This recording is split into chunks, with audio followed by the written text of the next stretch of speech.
guys, this is Untouchable Mama. Thank you for watching our video. Thank you for being there for us. Please do not forget to share with your friends and press the notification button. Also follow us on Facebook, Untouchable Mama page. You can also see me on Untouchable Mama backup page. We are there for you. Thank you for being there. Thank you, one love. I appreciate each and everyone. Bye.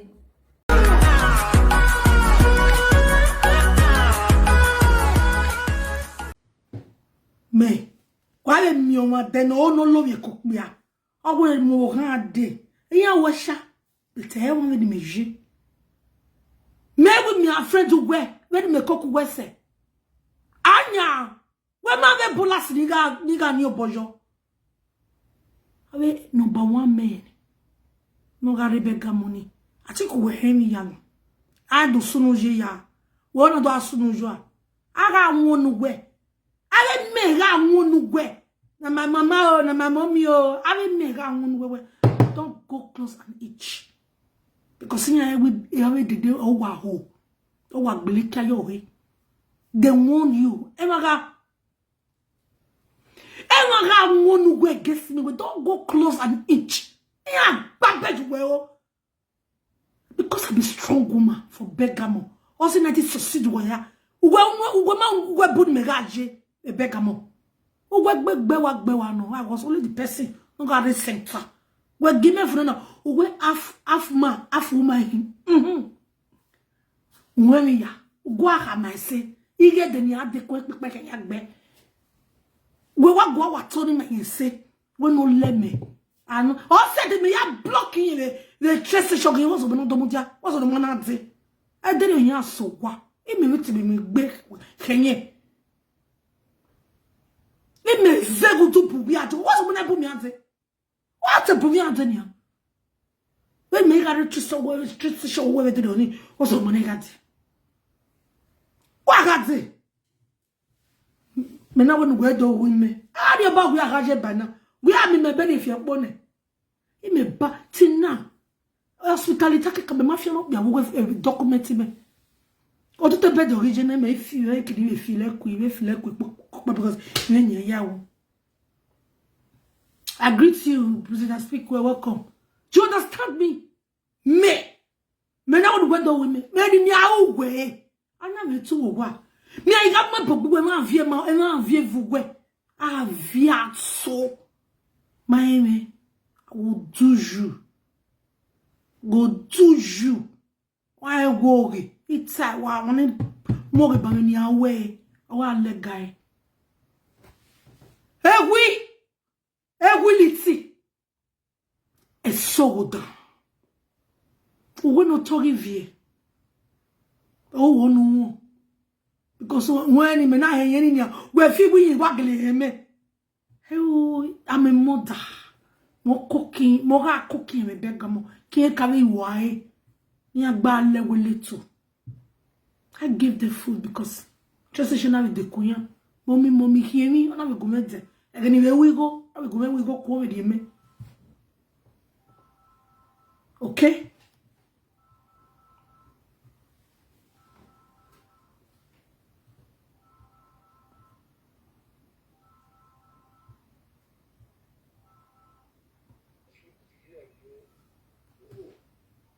Oh, I don't call if you were now.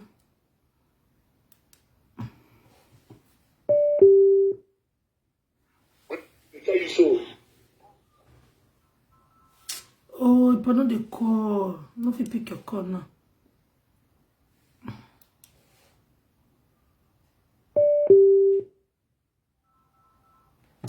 Oh, no, you're going to disturbances. Yes, I was in that moment. I made you kakaka. Why it's me? You say rock ba. Ah. I don't feel. I don't feel. Now do the shower with it.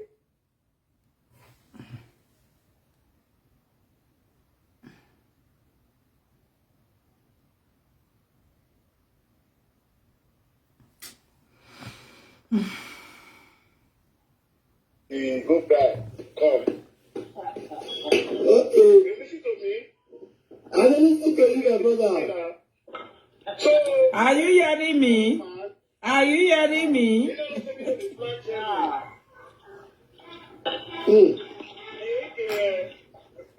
Uwa shawa gano, bet umasa. Betave shawa gano, bet umasa. Egena be dokche yala dia, original dokche yala dia. We shawa gano, bet una de umasa. Una wa here, sisi me gwalu we mi ya brabu we. Also mana ya senike. Amwe ari kinoke ke we ase ti repeat egbe matana. May I go look for you. I go find you.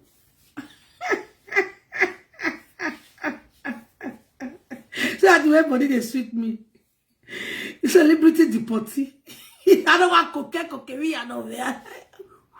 Alagale. To Daniel Matland. Paese. And that's why. So dine Matland. So forth. Name was to will. Ab sofort. Sind nicht mehr hier in Deutschland. Du sollst nicht mehr hier in Deutschland sein. Du sollst Deutschland verlassen. Einverstanden? When I see the reverse yari yeki, what ya mo be ko na gwari. Am ba just show you pekia. No ari we for the car. We na mu we Italy. We na ko do ko feel gbegbe carabineri. This is Dutch land. Dutch land. Du sollst Deutschland verlassen. Wo verlassen? Wo ba? Wo bera no? Ikba? Deutschland is a king yo. What's wrong with baby? My lord, baby. The baby ya go. That was my spend, I think 1 month. I just chill on. I don't come back to contact again. Now Jenny, yeah. We got surprised one day. Say yes, my friend, come call me. Say make I come see you. My girlfriend go for live video. That's the point. Anytime when the boy want to describe Eriyo, he go say my boyfriend, he go say my girlfriend. That's a dead boy who is sure. In mommy part, I don't see Eriyo from at one day. Now go kiju. Or go and walk beli mojwa o. O wa bege panty me. Me ma you he ma we. We ma fio boy ori lalo. We ma we me crush on we me na you he wa o ma o. De wa fio go do akoma be panty me. Ye ki eri ejidu mo na mi o. Ya kere ne panty ejidu mo na mi o. Eke panty ne kiri kiri ejidu mo na mi wata. Uwe ngwe ni me na go do hu. Wo fio boy na ni lalo. Oh we ma ke panty eji. O go ta wo wan be panty me. O ge no bege o. E wa ni ake mo bog buwe. Ya mu gbegbe me mu buwe. Egin we ya do how we like me because ya o be mama gwa mu no. Uwe o. No ati what ba me na. Imagine no ya je. I don't know him bosuno because I'm always loose with that is I'm familiar with them all. I mean ni etama ni ma titabera bi jen wo me yatama. Ya gboma wa na ya do kama me. Ya ri go le na sis me be me ya ri ege. Oh mama la da go na yi me mama la ogun di go na je. Ile daji gbe so we gun we go ko. Eri we go we ya. E me be jack of all trades na. When you we are the count the no me bo me. Or we no anything. We ya go we mi o. Kemi ya. O ma na mi o. Uzo. And I worry. Oh, we again tired. Take wa we megbe. And we Ivie. Mama ya o iwa bata ya o me tem no de ko. Ah mama pa we no wa mama me. Na do amo na be gel la mo wa. Na gbonu na do awo mo mi na gaga la mo wa. E wa de do wa fi motor with that. I want documents. Il m'a donné rénovation. Il m'a donné B. Il est bien le Java classes. Il va voir pas donner. Mais va voir. Maman moto na il va toi. Il va faire du petit moto na il a wa janoué. Il a wa janoué. Zeve ijoboya no me ya waji moto na no ona pa moto ni na gbe 1 week bi ba ni na no do mo yin wanare na me fia kpang na wa beri moto message brand new fia mangri ba yin wanare mama lao mama yen wa ye gui na ye khana e bi ye yin yo yi Ige me ma bega avec the Denny S was so boss I'm not them. I'm not the woman in way I peace me now we made a boy in our peace. Ono ya di moto don jagome. Ono do ta ono do di boke. Obato di bai. Obata biya ga we ya di moto do jabe. We ereni ya happy we ya. Ena we mu. Yeti fi gbe moto we oni. Isaac woman ni wa go mo ikotinari wona we eo. Imu yakanona mi. We me na crushing ya we me na nwe wa na fio boyo. Na ri la Lord the next woman home. U home I asle gbe yan. O gbe wa we me last ka check up. Over you. Cover you wa we over wa.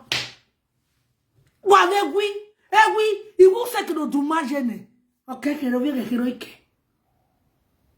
Etie, we me we de no na mani me no. We me aso saga enesi. Na because na my person. When we wa kizani, e ya ni lega so akizian ya. Then we'll see who is who. No buckets, no poloba. Ijobo ya ni na bi tali. Ono me demi jo man ye asa. We me. Eni me digbase. Eni me ye bauna. Ya o egbe. Mo listen first. See, to that party they believe say I sleep with Eriyo. Kai. That was so a dead bone. No wonder. Why you Eriyo come yesterday? You want go. I was like, what did you If you hear my mother, but they go the pepper round. Because he can't fall in love. But he can't say, I don't do anything with her. And to see her so, I don't go lie. If you Eriyo love me, die. You say, He love me, die. If you Eriyo, as you see her so, he love me, die. But they cannot know my work or you be kind. Because what in the take care of, you not consider the pennies do. no. Ipo was lo bo wu we. Iga akoko e. Olade wonu we. Why? O wa to many siwa. O wo pa ku we ke ne degbora no. Wo pa ma no. So does it mean wait me here take wa wo eva ku gbe. 3 song. Degboni we la jane o wo ti yen. Ye ya gwa le picture we la de is a gboe. Ye is a gboe. Wa nebi wa yo people women ka ya gboe be bega mo bibi o popoe. Awel la mere. Gbogbo me ni ado gboe social media. E de no ni be ka ba yin like bi ka ba ha mo na. E de yo e gboni wa o no ba mo ni ba gbe. Ina gbeze gbe na gbe fi wo a. Imoto láti wa gbe wa. How dare you? O pe wa di ari, na wa di obo, na wa di ari po. O pe se loga, na wa di ye wa na gele gba express wa mo. Ina gele wa mo. Ina se wa gbe. Ina wa bute. Na de moto no de. O ma ele. Me we no we gbene. That is why you people will be able to stay with me. If no work, ya buy. Me.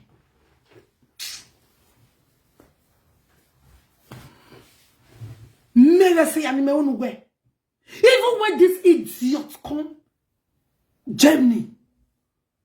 When after waiting with wife, they fight. Every day, I know what be. Ya woman. Ade. Kadu gwale binu because nye do mu we ari owa. Owa unu bani yeti do mu ye. Oh, you what you last now? Yeah, Baba, yeti we now. I am not a patient. Have you ever walked in this country that you not demand? You have the right to seek for patience in this country. Have you walked? Have you paid tax to this country? Have you contributed any dime to this economic of Deutschland? How dare you, women? Women, when you be kind of that way, women, I save for you bag boy. It's saving a canny, you're not called the way. Now you read Baloy. I'm one of anyhow. I'm a way. I get it to where we are now. Or what I should not do and be a go. Oh, my soul, I'm in a wa. Even when we move higher, oh, my Cadori, like many names, a jowa. What can you go live? I was soon. You was woman, I come one of the block with it, young. Oh, last one, yeah, you were looking for me, but I don't play with kids. Kiddies. You know what is kiddies? I don't play with kiddies. I play with mature mind. Yeah. Mature mind. The whole my mother did can you. Or what go on my video your bonwa. Yeah, beg it can. Yeah, re. Yeah, come. You can know a baby. Yes. I play mature mind. I don't do kiddies. Ah, soon. Me now when we're doing me. Me now when we're doing a better my home, a canny virgin. How dare you?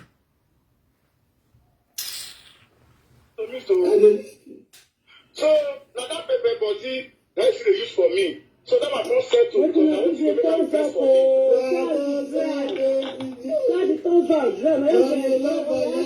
No, I love her like you. I know you both.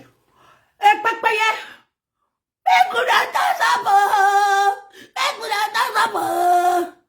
You are going to go and liberate yourself. The day they will knock at your door, you will remember this day. I'm a confirmed jammer. The day they will knock at your door, you need to learn what we saga bets. On all bet what, and we want all what we go.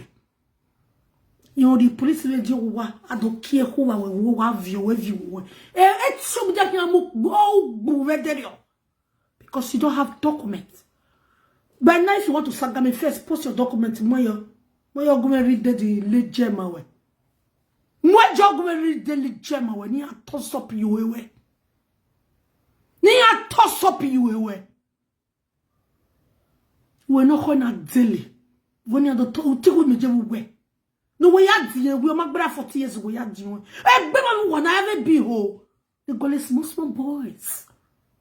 The girl is small boys. The boy no waje EBO. EBO. I know. Tansa. Mami go ya die. Ni mami go ya die. Ni mami go ya we marriage. Ya doa. Because my brother no so boa. Ima go wagon. Ma so ni wa.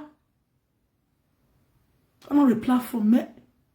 When we na me ya you wake ko ewe your way. Because the Jawano ko boga or marriage do have shana marokpa. Ima second waje ma gbe second waje.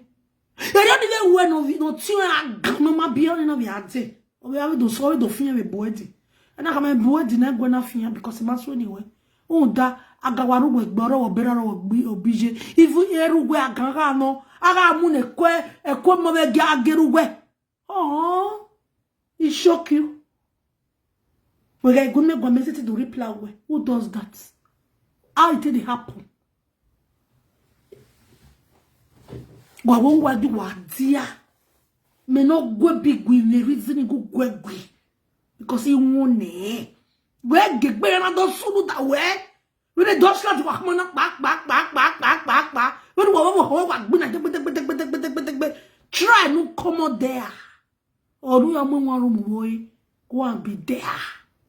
Are you your work? Oh, back at it. Do this forever. Okay, yeah, abandon weapon, abandon project. But there were no day, pampara, hawkbang after we're not pine. A what when I work by now, and my way high wafia. You will smell hair. Wow, we are here. Even you can't play, and then I'm here playing. Then before I come, you don't go baby boy. You any kama we gbena unu ya ta eto ma taj wonu beto ma we vie beti gati a o iti a o ya o mo boda da bi Italy vera e de la ya nya pu yo to ko ya la we o zanwa can't give you people that opportunity. Nobody when my boyfriend is me beg am over again on my way azoa a genuine that for carry, which you know. Oh, me be a genuine carry. Do I mean Italy? Italy now, when you be a DJ. And you were there, I always say, yeah. So why you not lying? Oh, don't me be up there, me be a real. Oh, we are so. When my rowing me. When my mima, Rebecca, walk, Germany. Oh, well, no, we're bagana. Mamoda, bona musigbe, bona anya. Ya di gile no bahya. Oye woto. Ya gbaka we pu. We just. Il va dans be ti fresh. We are sekobana le tomato si no hoje ni we yan so ya leva e. Ay tomato sa ya mukwa. Manda no cho we am give us. Ya fresh. Ije medio wa ye we bomoswa e ple lo do hun moto lo toto. Upo moswa. Agbe o no zawa.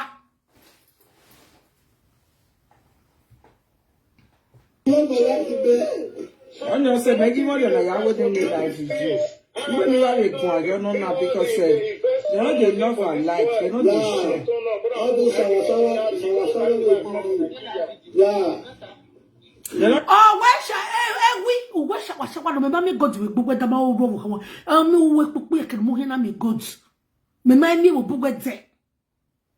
Me mind me a book, me mind me almost God will be whether it's God plated resemblance. Error, Mammy will be there. De nou vieji.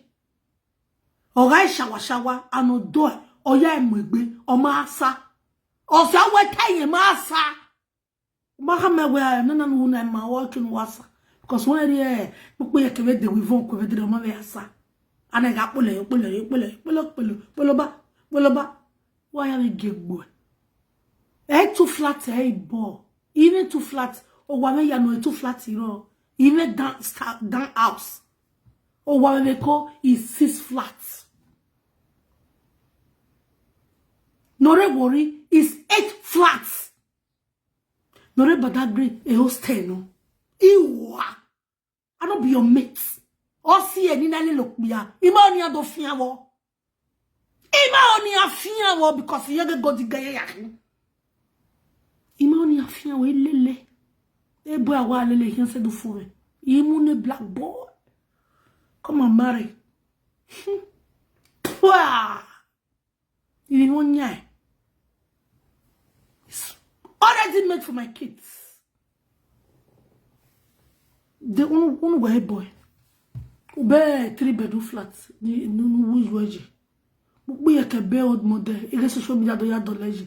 You get very anime achieve life. You get social media at all. You get social media at all. Ubegeni me a company ni Bovedo, hospital ni Bovedo. Go and look at it today. Don't go there. Don't chill with me. Waiting.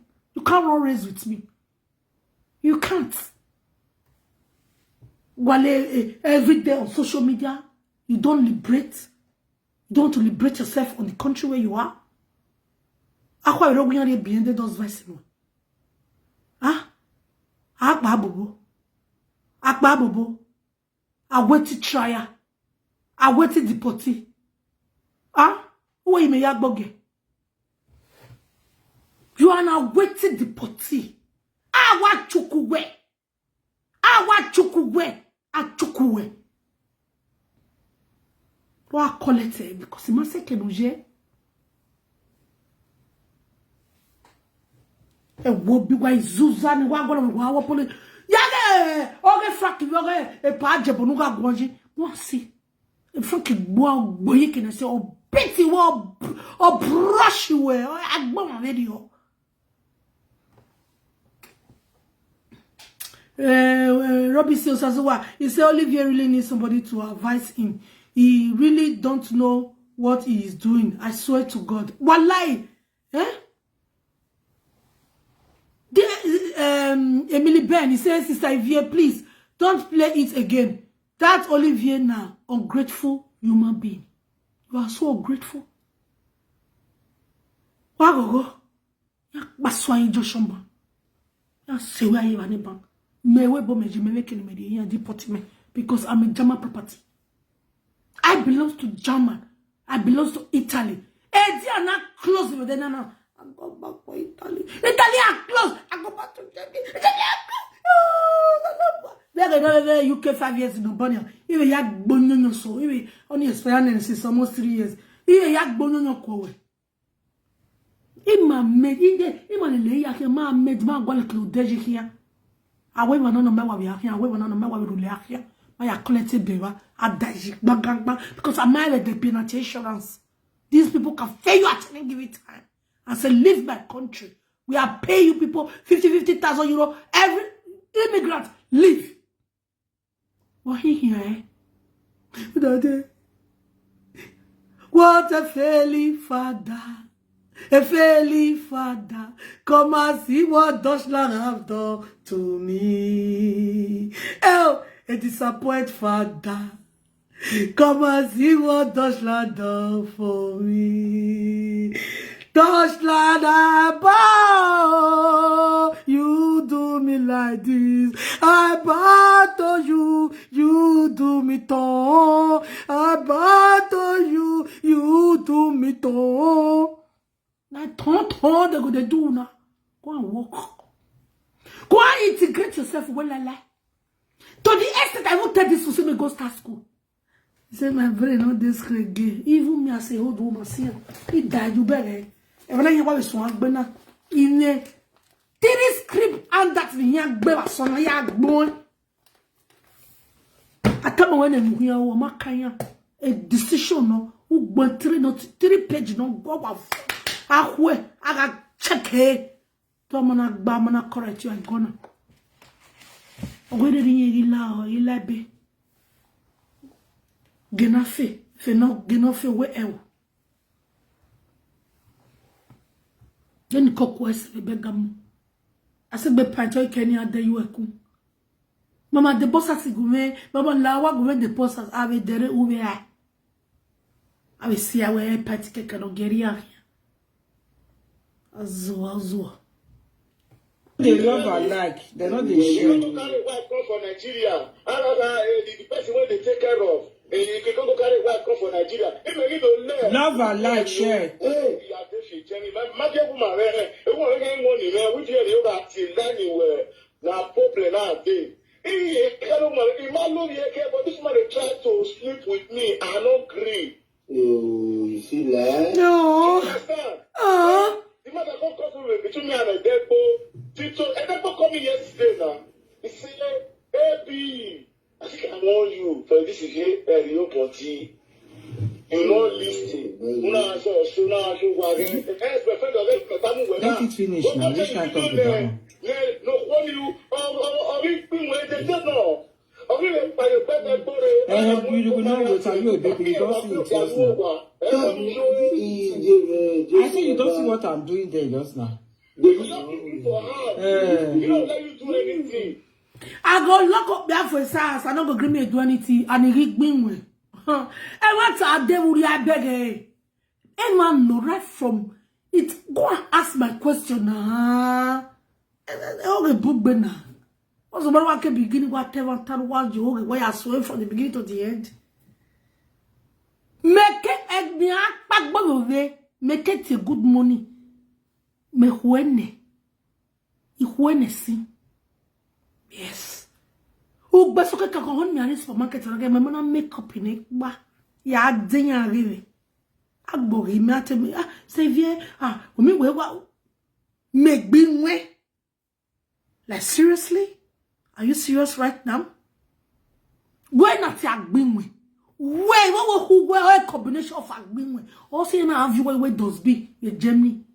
120, 150 na right toilets. Only want agbinwe.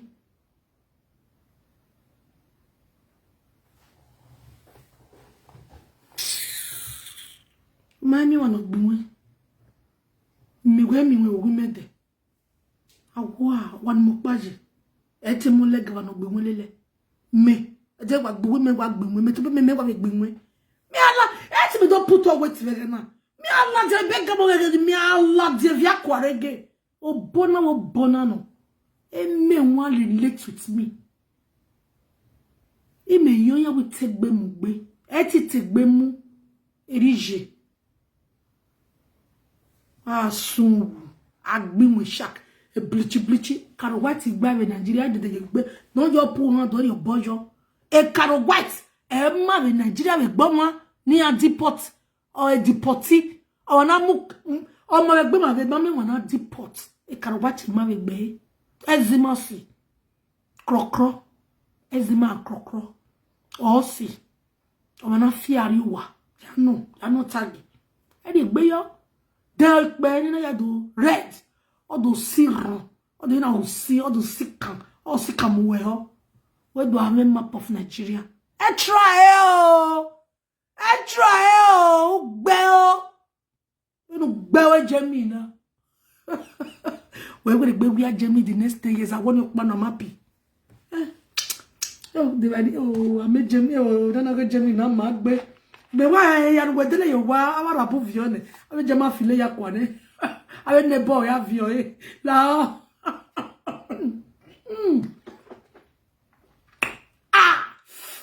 me gbona Nigeria wa e fe kini ya o ze kenya mi wudo ono na we lon no ko na o London na ni London nya no na London ya ke poteri we go de gbe me wa me London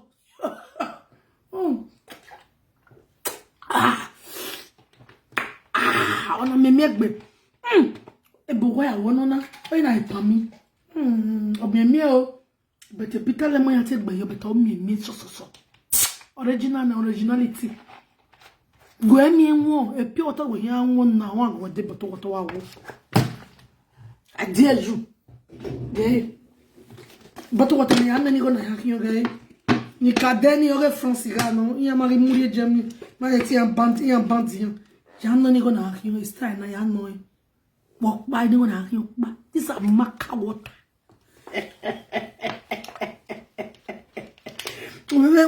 we maka water ani na ya na jaw de na ya nwe va water wa ono na maka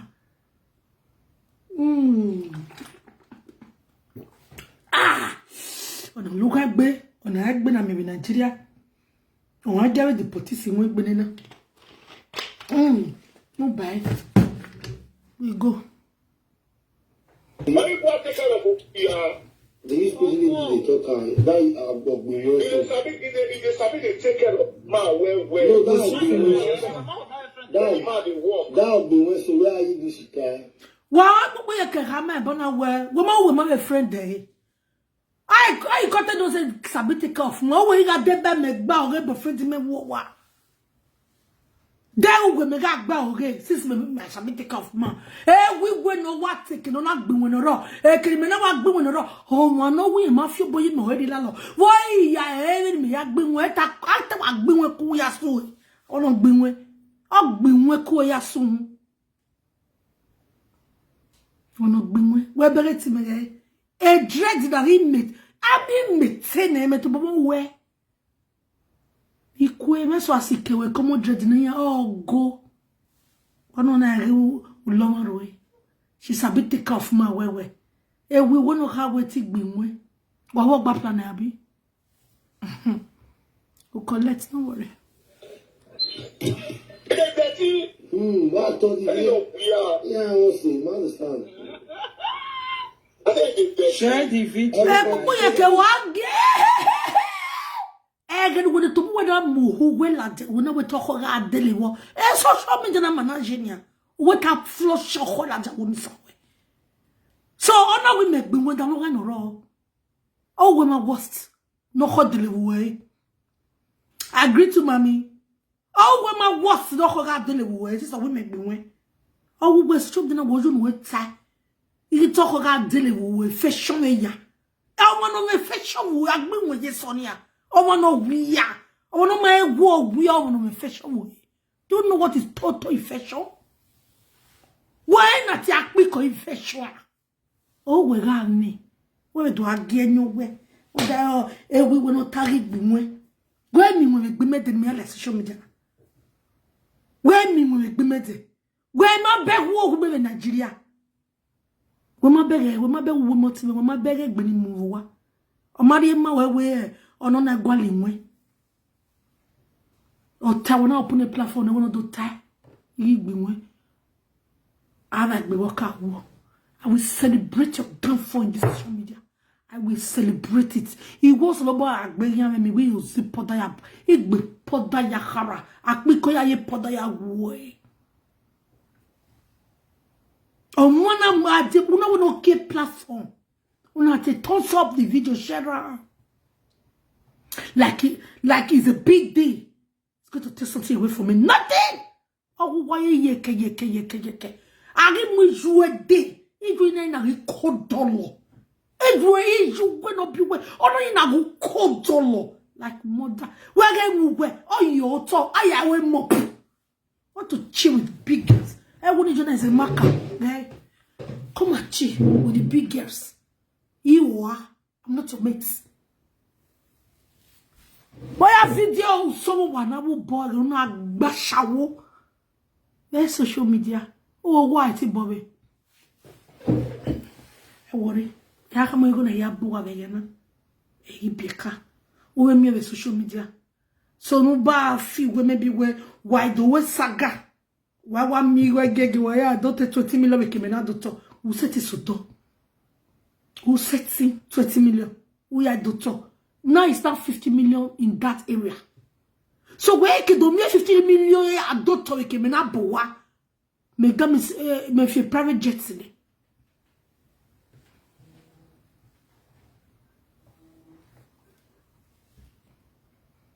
You did that. Everybody say they get Why?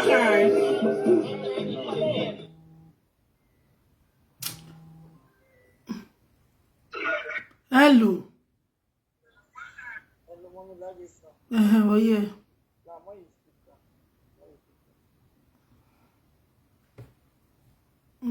Hello, good morning. I want you to quickly talk one word. The truth is, why this say if na dey do stagger, I know they fit talk which one say people will believe. Olivie, if I want to know what's up, but all I know believe lọ́rọ̀ náà ọ̀nà ọ̀gbìnwó lọ́rọ̀ náà ọ̀gbìnwó wà mí through Facebook èmi ta repeat wà mí fídíò fún ọ̀rọ̀ ọ̀gbìnwó.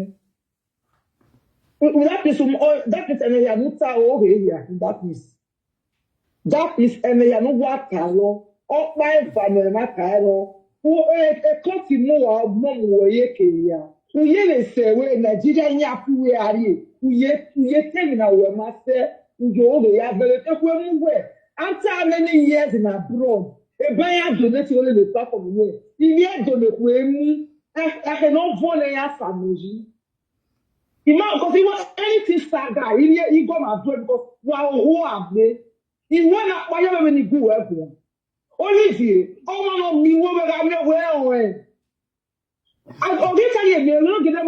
Do think we set up that that's how we went. Do think we straight talk? It was over what to do our How are you think we straight talk? This was a call now. Only see as if we have one, let who are make a nine. Everyone see correct no good like I'm not having no cheer because or you even work. That not do any step. You must all get it why. Whatever on it. That is one side. The second platform in your call, you not even the only time last week now. Believe people, why can't Google in there though? May I use PG? Why is this first way use this?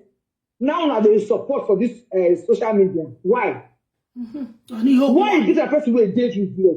Now the support. That is there about 24 years. 24 years. Now they want to the default time about donate people. There are people that are hungry in your family among your family members. Yeah, Joe. Yeah, don't get your 1,000. When I don't make them. When your ATM machine go donate 1 million, give them from abroad. Shame on all of you now. How can you donate money people to a job for many years? Whether you get documents or you don't get documents. If you did abroad for 5 years, you don't make a go kill yourself. Even though you get documents or without no documents, you did abroad 5 years, you never make a go kill yourself, deport yourself. And I see here, this is they give this man 53,000 euros. That's so. Oh, man, I can government 53,000 euros now. Oh, what don't you want to now? Wow, just imagine. Wow, eh? Oh, I'm not telling us, oh, madam. Nanita. I want to tell you, I want to have a ball of winning. Yeah. I want to way. Okay. When I sit here with a the local, one of the ball who but to manage there, when you know what there is a capacana. A clear woman and a boy and gualo. Oh, I need to wear any rush. Oh, I'm going. Allow me to. Oh, I got to go qua. Oh, but I do whatever one mad. Why are you going to look at the Bani Hoji? I want to 24 years ago, but I don't know why. I didn't donate you now, leave you. Why are oh, here, oh, I think I was at that. Just imagine. Oh, man, I want 23,000 euro muna. I don't know. Oh, man, I want 23,000 euro muna wa convert. It's almost 40 million. 45 million. Recently, you gonna have 200, you gonna have 200. You gonna have 2 million. Calculate 23,000 euro. It's almost 46 million. Oh, what do you now? Oh, when the government is going 46 million now. 46 million. Oh, what do you now? Oh, you only want to move to Canada. You guys are sad, guys are beg.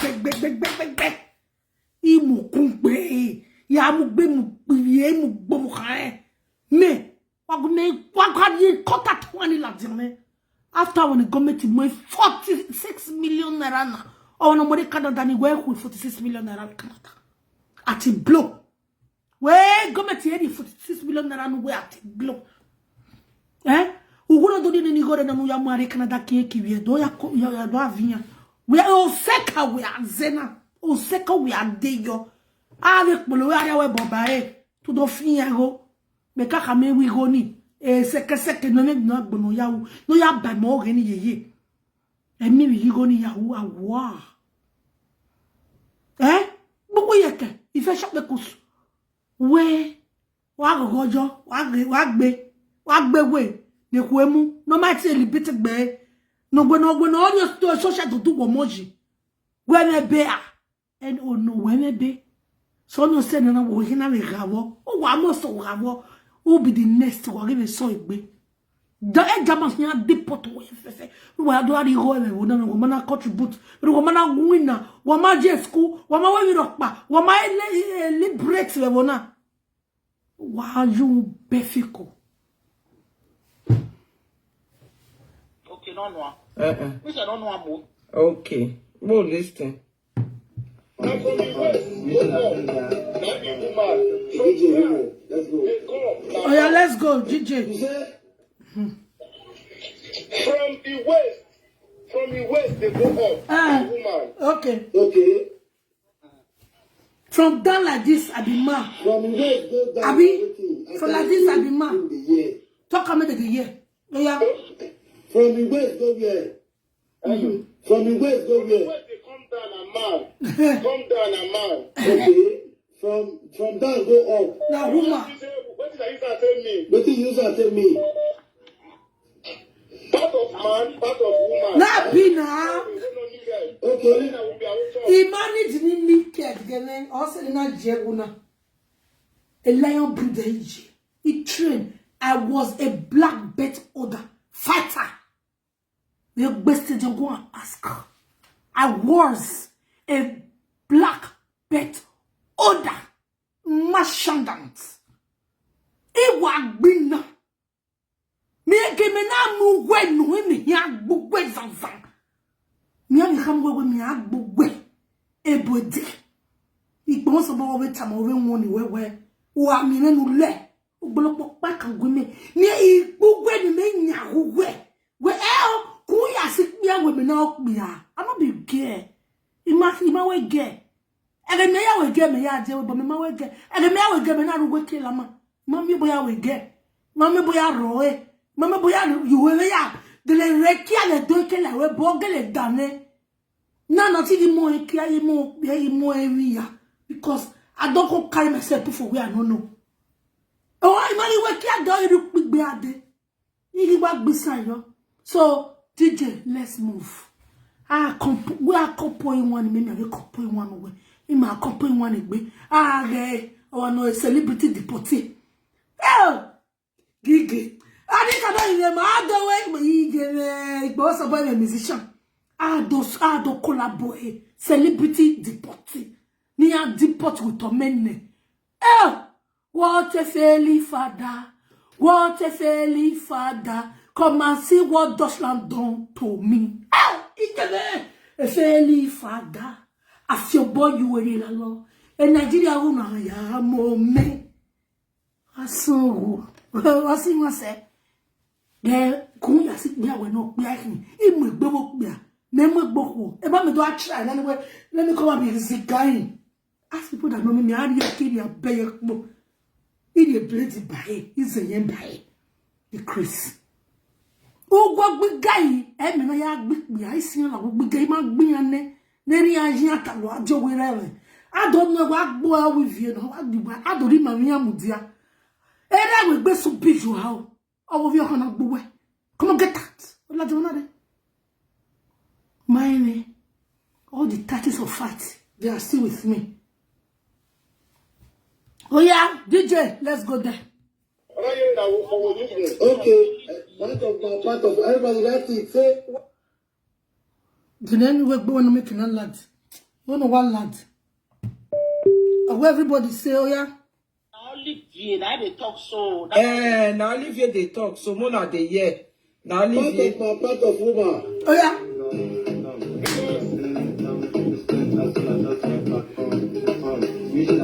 And Nigeria region.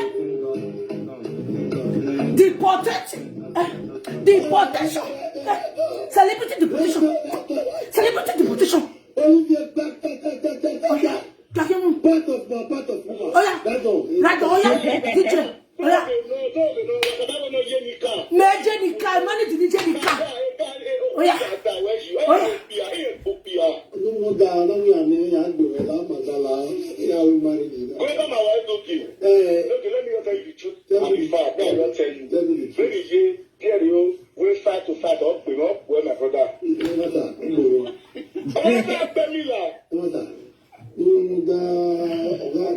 I wouldn't know you have fun on That's a very good one, yeah. Why for no?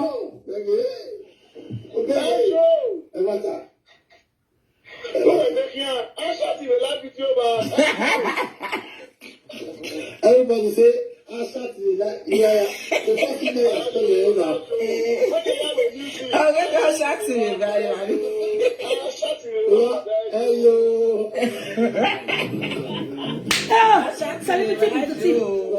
Celebrity deportee. Celebrity deportee.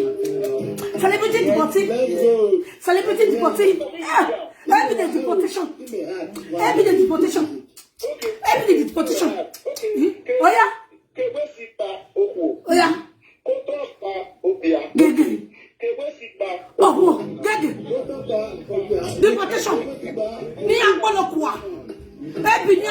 party in a him. Every year the party in a him. Every year the party in a him.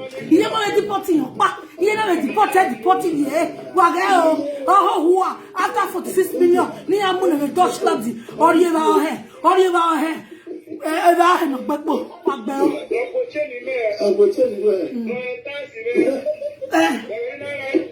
Oh, yeah. Deportation. When you are deport one bell. Are we as the abbey? Celebrated deportation. Celebrated deportation. Celebrated deportation. Nanga Beno Award. Nanga Beno Award. Nanga Beno Award. You see, in one of our feet, who made Beno Award. Celebrated deportation. Celebrity deportee. Nanya Beno Award. Nanya Beno Award. Nejama 46,000 euro na. No mami bi yawu. Ona ya la luhe. Celebrity deportee. Celebrity deportee. Celebrity deportee. What a failing father. What a failing father. Come and see what Deutschland done to me. Jama noga. Ijeme. Where we are Jama. Why would they be a jama? A jama must be a play low do whom you never see something. After how many years? Celebrity deportee. Celebrity deportee. Come see what Deutschland done to me. What a failing father. A disappointed father. Come and see what Deutschland done to you. They give you 48 million. You know if you buy pants. They give you adoro money. You know if you buy coconut. You reach Nigeria, you begin to cry. Ewo, there are no viek boloma. Oh, we be so fair, woefully. Yeah, do ya compose want to benwe.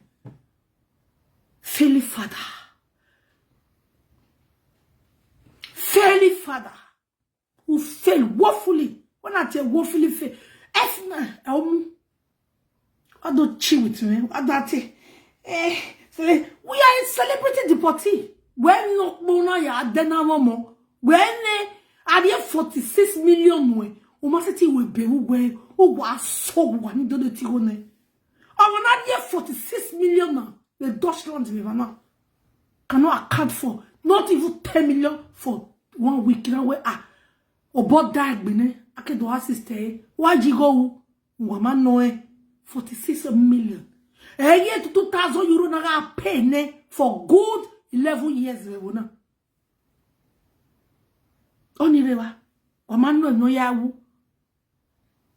Ona amwe gene ma yene gi ene be wekpo.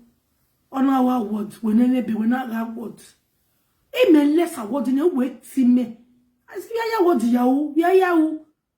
Ima merite eta tie group eta na we partner via what ni yo tora una gai make una amigo no ya dele chemical wa ge no wo yo to de mama ni ma zejo wona do mu go meni do mu na we gwale award ya just dey na we award ma dey na ho because I was really anxious every day we must that just dey we e bona no was anxious don say that just game wo ya wo e ko na wa ka ma we no I dey na. Now because of God we more bona well. Amen. Egbe bona ya don't know about where automatic post out the girl where they didn't address it. Isaac bena we have been the address someone and even on post I don't know the yamu. Isaac bena imu kaka so that address me so bo. Aso gumaene it's smart so we have fefe. Agbe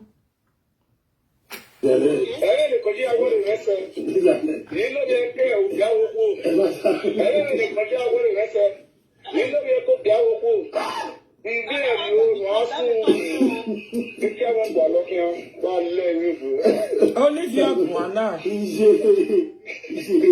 Olivie.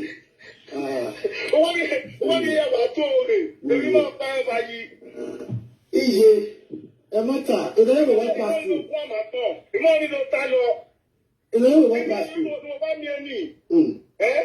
Only phone never beg more. Okay.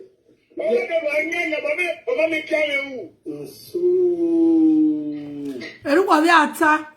Iya we for the Torino. Iga wala Torino. Eriwa golome ki ande ni Torino mene gak me gogo wala re o irene o. Wala re o Ivie motos wala re. Ni no mono gi ni usa. Wo ire patapalaso iware wan ni he waya fefe wa domume. I spent almost 2 weeks in Torino. Imami no domume. Izeke mene me ability in Torino mene ya gole kele ariula. We sunye begamo nani ha. Ya have je begamo uhewe. Ya je begamo ya via kwarege. Ya mude ya nyobone wa ya sewa. Ba tokbe. Ibi khamia wa la resewane. Mo boro wa wu. Wa. Yo ye me no re begamo we na kaurere ye no me mighty sike kpaware. Don't we no give for begamo. Every time ya every day ata we begamo gaje. Begamo aturino. We me anybody know la dia platform we begamo yeje or we renew we begamo we onte. Except to money ado gbegbe because ya gbo money gbe because here we nothing. You know what you about your man? You know say so. If you go no what second about more. You uri go me. Why?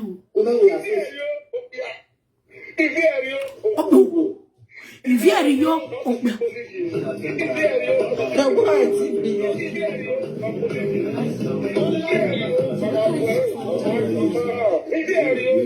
Kpai is the fashion because ere no ge oje te tazo oji aswa pe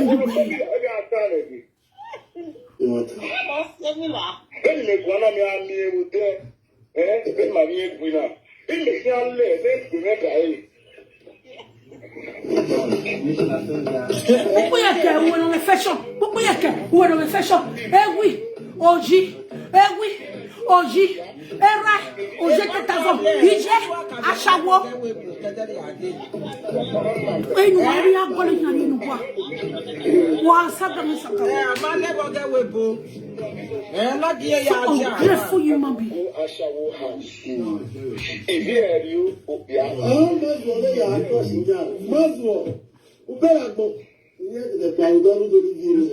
Well, mo fo do. Let me see. Let me talk one thing. You can use it. It's not possible. Off it, that one.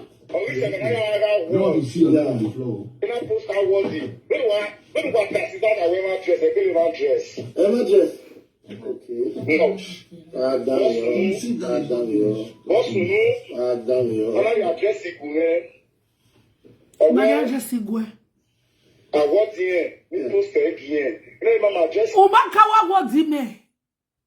We ga wodi for ne. The way me woge. The do me we me wo calling me ma we pare no ba me no. O mi me woge pa. O ya calling me. After my agwanse ba 5-6 years ago na kama wonu ade. No do we be di akeke dio. E ma we igwanse. O mi woge pa. Una woman o even edimorphis are aware. When they tell me name on say, they are aware.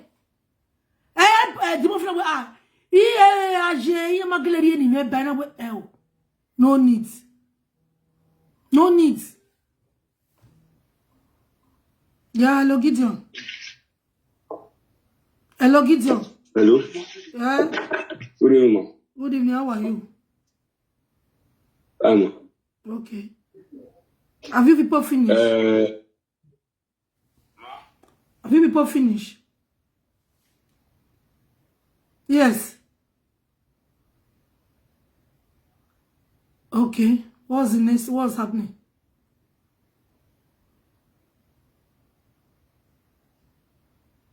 You send me pictures. I see them. Oh, yeah, I said that I see them. For the Cornish observation,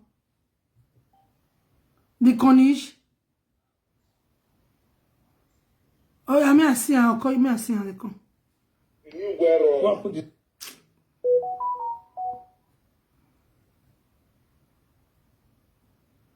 Ah. This